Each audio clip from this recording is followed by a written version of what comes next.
Un saludo a todos. En este video hablaremos un poco acerca de lo que es el servicio de streaming de video. Primeramente, hay que hablar un poco sobre la compresión del audio luego del video para entender mejor de qué va esto del streaming. Para comenzar a comprender este proceso tenemos que entender que todo lo que vemos o escuchamos a través de una computadora está ya digitalizado. Esto quiere decir que pasó un proceso en el cual se convirtió en una señal analógica, como por ejemplo es la voz, cualquier audio, cualquier imagen que percibimos del mundo real, a convertirse en una señal digital, es decir, una representación a nivel de bits de aquello que pues está en el mundo real. Entonces, para ello el proceso pasa por el hecho de muestrear. En el caso de la voz, pues se tiene que hacer una serie de muestras, es decir, de esto que yo estoy hablando en este momento, pues mi dispositivo está muestreándolo. Si nos vamos al teléfono, se realizan 8000 muestras por cada segundo. Es decir, se mide la intensidad y otros elementos que conforman la voz 8000 veces en un segundo. Y eso es lo que luego se termina digitalizando, esa muestra que se toma en ese instante determinado. Llamamos digitalizar porque una señal analógica, como sabemos, es una señal continua en el tiempo, no tiene cortes, pero una señal digital sí que las tiene valores concretos en puntos determinados del tiempo, pero en otros momentos pues no los tiene. Y es la suma de todos estos pequeños puntos que se van tomando o muestreando la que se utiliza para intentar reconstruir de la forma más exacta lo que es la voz o lo que es el video. Como decía, en el caso del teléfono son 8000 muestras, pues porque simplemente es una voz. En el caso de un CD son 44100 muestras por segundo, porque claro, hay muchas más cosas que hay que muestrear para poder reproducir de una mejor manera lo que es el audio de un CD. Entonces luego cada muestra, es decir, estas 8000 muestras en el caso del teléfono o estas 44100 muestras en el caso del CD, pues obviamente tiene que ser catalogada. Y si por ejemplo utilizamos 8 bits para codificar cada muestra, pues tenemos 256 valores posibles.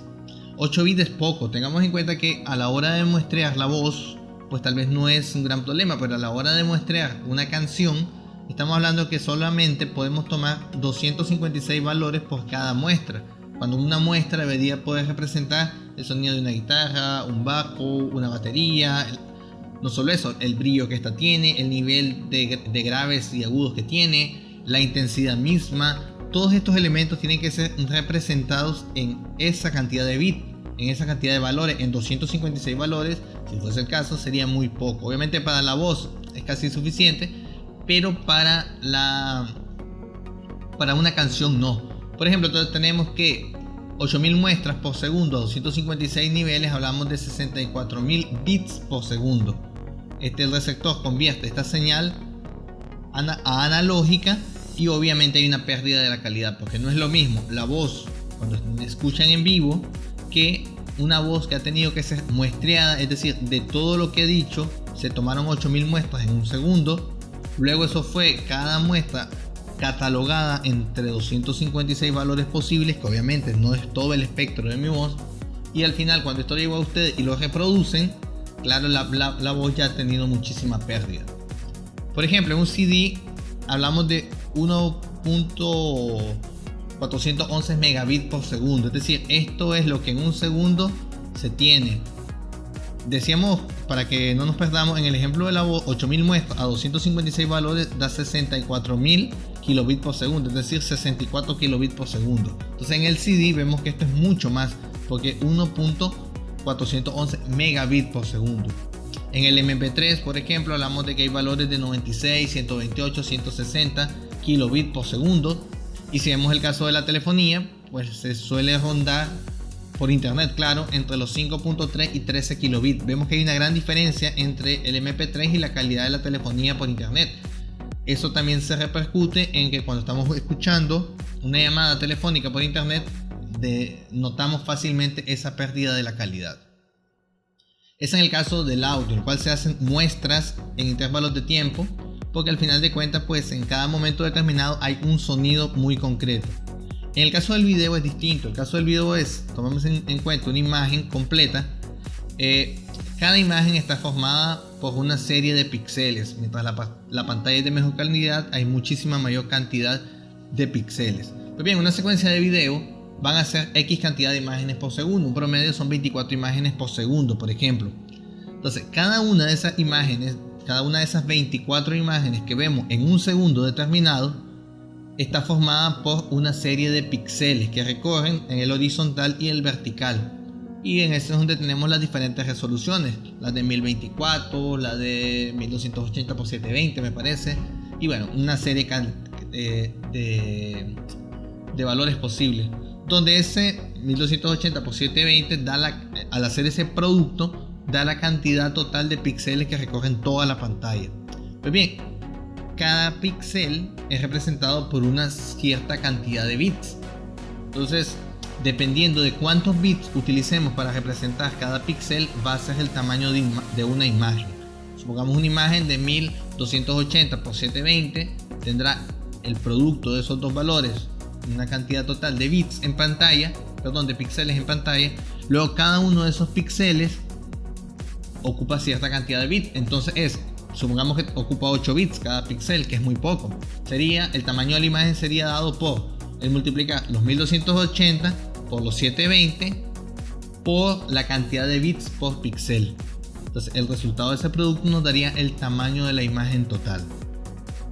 Obviamente aquí luego se aplican técnicas, porque esto daría una imagen verdaderamente grande si lo dejamos así.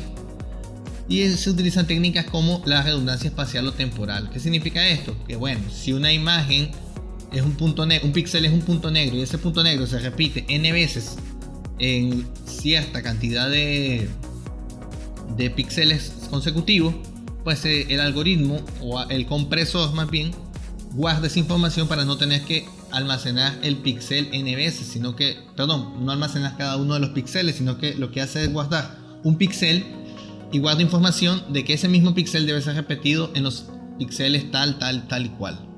Eso ahorra espacio desde el punto de vista espacial. Luego tenemos una redundancia temporal, y es que si este mismo píxel ahora se replica ya no en X y en Y, sino que en Z, es decir, en el tiempo, en el primer segundo, en el segundo segundo, el tercer segundo, el mismo píxel aparece en la misma posición, pues ya no se tiene que guardar el píxel durante todo ese tiempo. Simplemente se guarda información que dice que este mismo píxel, aparte de que debe ser replicado de forma espacial en tales píxeles, tiene que ser replicado de forma temporal durante tales instantes de tiempo.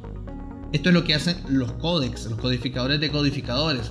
Comprimen cada imagen de una secuencia, por ejemplo de un segundo, las 24 imágenes las toman y ven qué relación existe entre ellas a nivel espacial y a nivel temporal, para que de esa forma una imagen que por sí sola podría haber pesado fácilmente 100 megas, podamos reducirla a muchísimo menos, como 2-3 megas.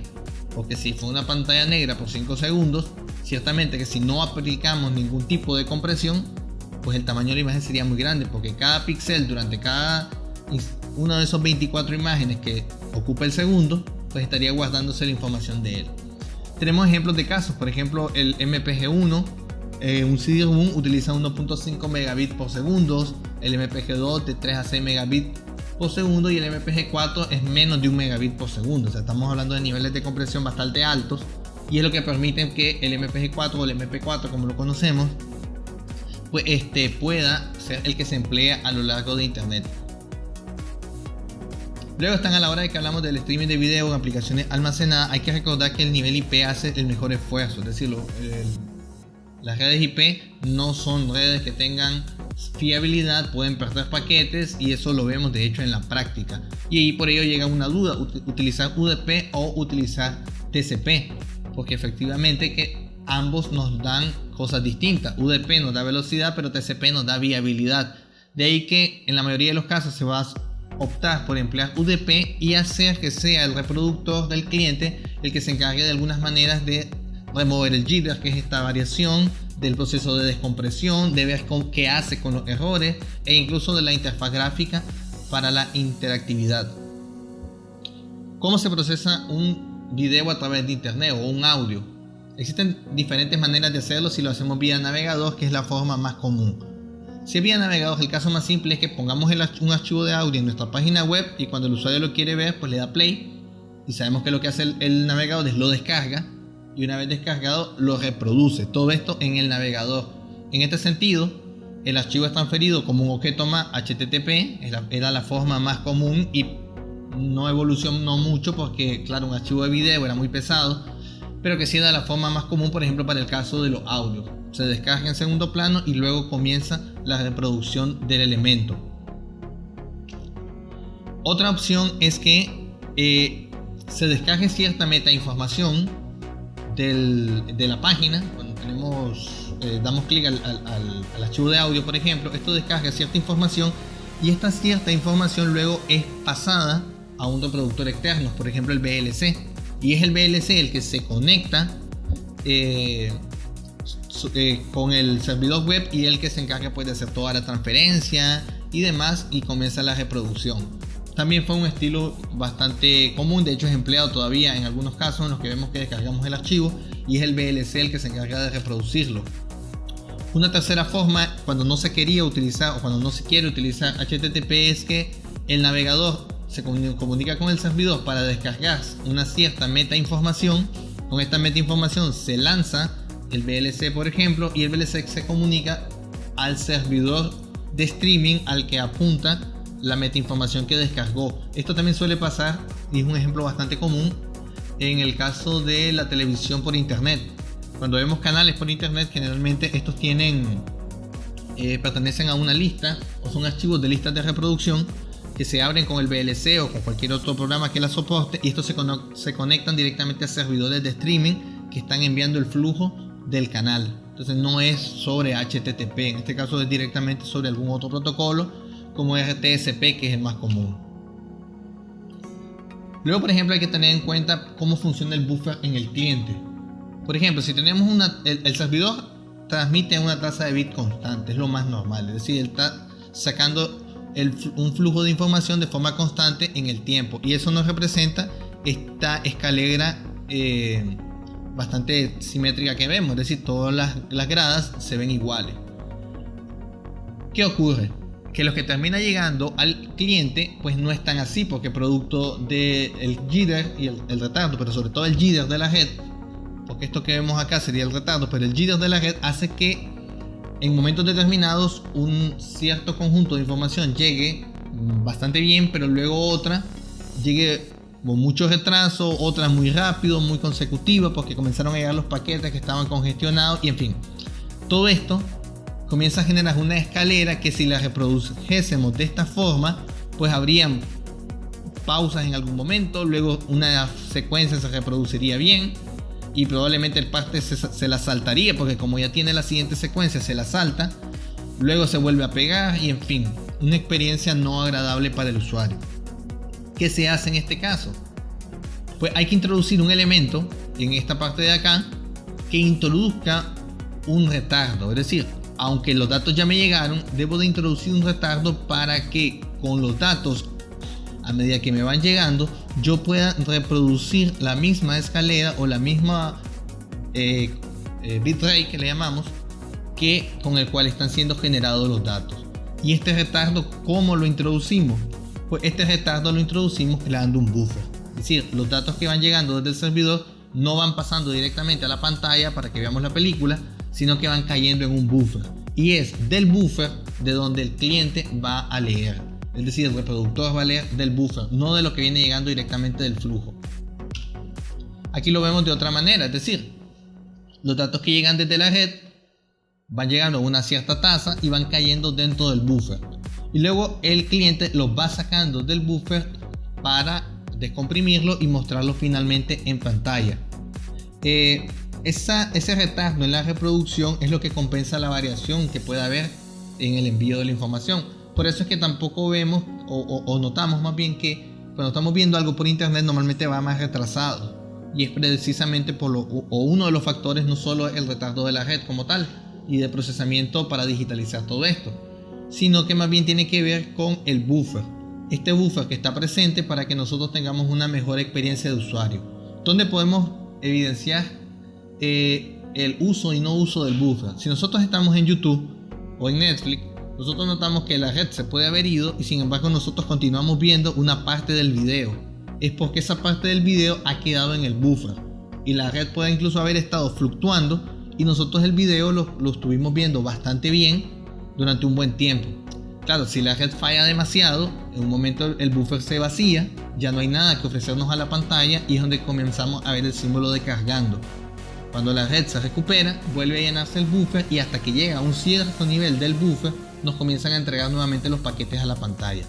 Entonces ahí vemos el uso de un buffer, ya digo, tanto en YouTube como también lo solemos ver en Netflix. Por el contrario, cuando nosotros hacemos una videollamada, ya sea que la hagamos por WhatsApp, por Facebook Live, por Zoom, por Meet, por donde sea, el buffer no entra en juego. Y si lo entra, es un buffer muy pequeño. ¿Por qué? Porque tomamos en cuenta que en una videollamada no importa tanto que el video llegue, aunque sí lo deseásemos, claro está, pero no es lo principal ver el flujo del video y del audio de forma continua, sino que de forma inmediata. Es decir, que si yo estoy platicando con la otra persona sienta lo más pronto posible o perciba lo más pronto posible mi respuesta. No me sirve que por verlo fluido tardemos casi 10-15 segundos en escuchar lo que el otro dijo. No, por eso es que a veces vemos que en la videollamada hay saltos en la videollamada, se daña la señal, se pierde el audio, porque como no hay un buffer que esté amortiguando este jitter que fluctúa en la red, pues simplemente lo que va llegando él nos lo va pasando. Entonces hay la forma como simplemente un pequeño buffer pues va a depender de la calidad de la llamada. Pero sí, ya digo que en este tipo de herramientas de videollamada los buffers casi no entran en juego porque interesa que lo que va llegando casi de inmediato se le pase al cliente para que sienta el diálogo lo más cercano en el tiempo posible. Ojo, no digo lo más fluido porque sí suele pegarse bastante, pero al menos tenés la garantía de que lo que te está llegando es lo último prácticamente que la otra persona ha enviado. Entonces vemos que los buffers sí son necesarios, pero no en todos los escenarios de las redes multimedia. Ya lo digo, un video bajo demanda, video almacenado o video en vivo sí que es necesario, pero en una aplicación interactiva más bien nos añadiría un problema. Luego la discusión, como les comentaba, TCP o UDP, pues va a depender en realidad. UDP sí que tiene la ventaja de que puede ser muchísimo más rápido porque no hace control de errores, y ya habíamos dicho en el tema anterior que ese control de errores más bien podría ser un problema porque nos añadiría retardos, pero en ocasiones sí que TCP pues viene bien. Por ejemplo, si estamos en un video almacenado, pues utilizar TCP tampoco sería tan grave, porque si tenemos un buen buffer, el buffer podría amortiguar todo ese tiempo que a veces TCP utiliza para el control de la congestión y el control del el control de la congestión y el retardo. Y con el buffer pues podríamos tener una buena experiencia. Pero claro, si el video es almacenado, si el video, por el contrario, es un video en vivo, podría ocasionar que tal vez los retardos, si estamos TCP, los retardos podrían ser muy grandes, y peor si es una aplicación interactiva, claro está. Mientras que en ese sentido UDP, al ser un video en vivo, pues los datos nos van a llegar a como van. Utilizamos un buffer para amortiguar un poco el retardo, pero no la pérdida. Entonces lo que llegue, tenemos una buena cantidad, se la pasamos al usuario y el usuario va a estar viendo lo más actual posible. Igual por una aplicación interactiva. Ya digo, el caso de un video almacenado pues puede ser perfectamente TCP. De hecho, el caso de Netflix, YouTube suelen utilizar bastante TCP, sobre todo para saltar el problema de los firewall. Recordemos que en las redes el puerto 80 es el que generalmente está abierto y es el puerto 80 TCP, ¿no? Ni siquiera es que 80 TCP y UDP, sino que concretamente el puerto 80 TCP. Entonces se necesita que en estos escenarios sea de esta forma, o sea sobre TCP, porque es que si no muchas personas no lo verían. Luego, una de las características del streaming que no entraremos en detalle ahora, pero sí que la quiero comentar, es la capacidad que tiene de adaptarse a los diferentes anchos de banda. Esto antes no ocurría, pero hoy en día sí que lo tenemos, y lo vemos también en redes como en plataformas como Netflix y como YouTube, que son capaces de adaptarse al ancho de banda del cliente y en función de eso ofrecer el contenido en una calidad o en otra. En ese sentido, pues sí que el video está almacenado, normalmente está almacenado en múltiples calidades y se detecta cuál es el ancho de banda del cliente. Recordemos que hemos dicho que un video o un audio tiene un cierto ancho de banda o una cierta velocidad de transmisión que necesita, lo veíamos al inicio. Un CD tenía cierta calidad, la de la voz tenía cierta calidad, MP4, MP1, MP2, MP3, MP4 han tenido también diferentes, y esa tasa de bits que necesita el video tiene que ser inferior al ancho de banda del cliente, porque si no lo que va a ocurrir es que vamos a estar intentando meter un video que tiene mucho ancho de banda en un ancho de banda muy pequeño, y por mucho buffer que pongamos, solo que el buffer sea más grande que la película como tal, en cuyo caso lo que haríamos es descargarla, entonces no nos va a servir. Tiene que ser siempre el ancho de banda del video que tenemos menor que el ancho de banda que tiene el usuario, y por ello es que lo que se hace es codificar el video a diferentes anchos de banda. ¿Cómo logramos diferentes anchos de banda? Podemos reducir los fotogramas por segundo que tiene, ya eso nos ayuda porque hay menos fotogramas que codificar en cada segundo. Sumado a esto también podemos reducir el tamaño de la imagen. Si ya no es 1080 por 720, sino que es algo mucho más pequeño como el de 360, hay muchos menos píxeles. Al haber menos píxeles hay menos información que codificar. Obviamente todo esto va a repercutir en una pérdida de calidad, pero que son formas que se tienen para reducir el ancho de banda de un video. Entonces reducimos el tamaño, reducimos los fotogramas, reducimos la calidad como tal, en el sentido de que si le damos menos bits a cada píxel, obviamente, por ejemplo, va a pasar que escenas que en Full HD, como le llamamos, podemos ver una escena de una noche bastante iluminada o con bastante brillo la imagen, donde los negros tienen diferentes tonalidades. Si la vemos en 1080, podemos tener otra versión de la misma película también en 1080, pero sin tanto brillo, donde los negros no se vean tan diferentes, o incluso sea una sola mancha negra en alguna zona, porque si reducimos la cantidad de bits que cada píxel ocupa, también estamos optimizando el ancho de banda. Entonces podemos reducir la cantidad de fotogramas que hay, o al menos de manera general. Hay tres valores que podemos tocar: la cantidad de fotogramas que hay, podemos tocar el tamaño de la imagen en píxeles, y podemos tocar la profundidad o los bits que se ocupan para representar cada píxel. Si nosotros alteramos estos tres valores, estamos reduciendo el ancho de banda que necesita un video, y es lo que hace precisamente tanto Netflix como YouTube para tener videos en diferentes calidades. Luego también, como les comentaba, existe otro protocolo como RTSP. Como veíamos en uno de los métodos, HTTP, pues, o como sabemos, HTTP como tal, pues no tiene métodos directos del protocolo para adelantar un video, retrasar un video y cosas como esta, en lo más mínimo. Es un simple protocolo que se encarga de descargar información y ya está, y lo demás lo hace el reproductor comunicándose con el servidor. Pues bien, existe un protocolo que está específicamente diseñado para trabajar con este tipo de comunicación, y es RTSP. RTSP va a trabajar bastante parecido a FTP. Es decir, que trabaja sobre dos puertos. Un puerto que se encarga, o una comunicación que se encarga del control, es decir, por ejemplo, mando a decir que quiero un pause, quiero adelantar, quiero regresar, y otro puerto sobre el cual se están enviando los datos. Entonces trabaja con un puerto outbound y un puerto inbound, que se le conoce. Entonces, un puerto para enviar información de control nada más, como digo, ya quiero cambiar de video, quiero adelantar, y en el otro puerto que sí se está transmitiendo el flujo como tal. RTSP es un protocolo que subyace sobre UDP, aunque también se podría implementar sobre TCP. En realidad pues suele hacerse sobre UDP para ganar sobre todo velocidad, pero que sí perfectamente que se puede implementar también sobre TCP. En realidad pues existen implementaciones sobre cualquiera de los dos.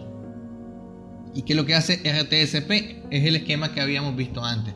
En la página web se coloca un archivo de manifiesto como este que está acá, se indica cuál es el archivo o cuál es el recurso que se debe de abrir. Entonces esto es lo que se descarga del navegador, esto es pasado al reproductor, podría ser el VLC, y el VLC, directamente hablando RTSP, se va a comunicar con el recurso pues que se desee obtener. Entonces el navegador únicamente se encarga de obtener la información, este meta archivo del video, y es el reproductor como tal el que se comunica con el servidor para poder reproducirlo y mostrarlo en pantalla. Ya digo, esto es bien común, por ejemplo, en las listas de reproducción de los canales en vivo. Es bien común hacerlo de esta manera. Aquí hay un ejemplo de una interacción a nivel de comandos de RTSP. Bien, espero que con este contenido pues quedemos un poco más claros acerca de cómo se codifica el audio, cómo se codifica el video. por qué el tamaño del audio va de esa manera, qué factores podemos tocar para reducir la calidad, qué influye cuando decimos que vamos a bajar la calidad, porque ya les decía yo en el tema anterior que hablar de calidad es algo muy subjetivo. En realidad la calidad es la percepción que nosotros como humanos tenemos de algo, pero técnicamente hablando no se puede bajar la calidad. Se pueden bajar elementos puntuales como son los frames, los píxeles, la profundidad del píxel y otros elementos un poco más técnicos, pero que toda esta suma es lo que repercute en lo que nosotros hablamos de calidad. Y el ancho de banda que un video o que un audio ocupe, pues tiene que ser calculado en función directamente del ancho de banda de los clientes que los clientes van a ocupar pues para consumirlo. Y es decir, un ancho de banda de un video superior al ancho de banda que tiene el cliente contratado, pues nunca se va a poder bien y se va a estar pegando constantemente, porque va a esperar que el buffer se llene, lo va a vaciar muy rápido y el buffer no se va a ver llenado. Y también veíamos pues la utilidad del buffer, que lo que hace es amortiguar el retardo que sentiríamos y esas pausas que también sentiríamos en el video si consumiésemos directamente el flujo que va llegando.